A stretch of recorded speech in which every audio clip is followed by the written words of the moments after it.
வணக்கம் நண்பர்களே, நான் உங்கள் வெங்கட் பாலா யூடியூபர். ஆனால் இப்போ நான் ஒரு சுயேட்சை வேட்பாளர் பெரம்பூர் தொகுதியில். இப்போ பார்த்தீங்கன்னா இன்றைக்கி உங்கள் விஜய் இன்னைக்கு பதவி ஏற்றிருக்கார், முதலமைச்சராக பதவி ஏற்றுக்கொண்டிருக்கிறார். அதேமாரி நான் இன்று எதிர்க்கட்சி தலைவராக பதவியேற்றுக் கொண்டேன் பெரம்பூர் தொகுதியில். புரியுதுங்களா? இன்றைக்கி முதலமைச்சர் ஆகிட்டார். சந்தோஷமா? எல்லாருக்கும் சந்தோஷம்தான். எல்லா டிவிகேக்காரங்களுக்கும் ஒரே சந்தோஷம். ஓகே. ஆனால் இதில் என்னவென்றால், நீங்கள் சொன்ன 200 unit current, 2500 cylinder, gas cylinder, transportation free, இதெல்லாம் சொல்லியிருக்கீங்க. மக்களே இதெல்லாம் பார்த்தீங்கன்னா சதுரங்க வேட்டையில் வர ஒரு ஸ்கேம் மாதிரி இது பண்ணியிருக்காங்க டிவிகேக்காரங்கன்னா டிவிகே தலைவர்கள் பண்ணியிருக்காரு. விஜய், நீங்கள் சொல்கிறீங்க, நீங்கள் டைம் கேட்குறீங்க, எத்தனை டைம் கேட்குறீங்க, கஜானா காலின்றீங்க.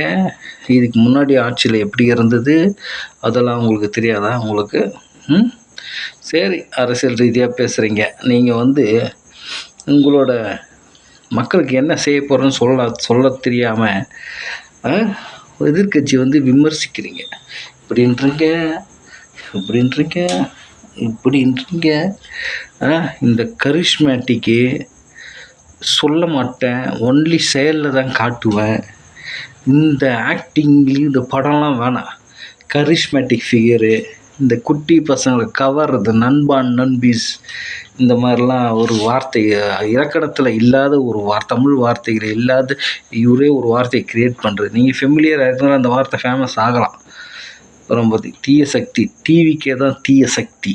டிவிக்கே இந்த தீய சக்தி பொய்யா புழுவிக்கிட்டு இருக்குது. புரியுதுங்களா?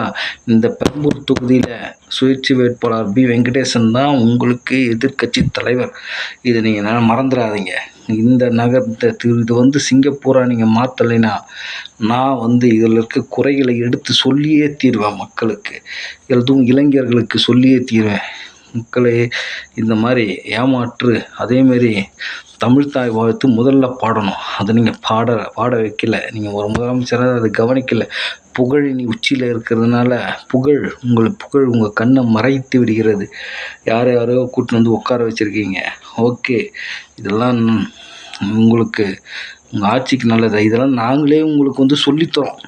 உங்கள் குறைகளை எடுத்து சொல்கிறதுனால உங்களுக்கு அதை திருத்திக்கிறதுக்கு ஒரு சந்தர்ப்பம். அதனால தான் மறுபடியும் நீங்கள் முதலமைச்சர் ஆகலான்றது ஒரு வாய்ப்பு. புரியுதுங்களா? ஆனால் ஒன்று மட்டும் சொல்கிறேன், இந்த தமிழ்நாடே உங்களுக்கு எதிர்க்கட்சியாக மாறி உங்கள் ஆட்சியை கவிழ்க்கும். நீங்கள் செய்யாவிடில் நீங்கள் பூசி முழுவ பார்க்காதீங்க. சரிங்களா? பண்ணிடலாம், செஞ்சிடலாம். இதெல்லாம் வேணாம். நீங்கள் எப்படி அமைதியாக இருப்பீங்க? ஆன்மீக சிந்தனை உள்ளவர்களை நீங்கள் ஆன்மீக கிளாஸ் போயிருக்கீங்கன்னு நினைக்கிறேன்.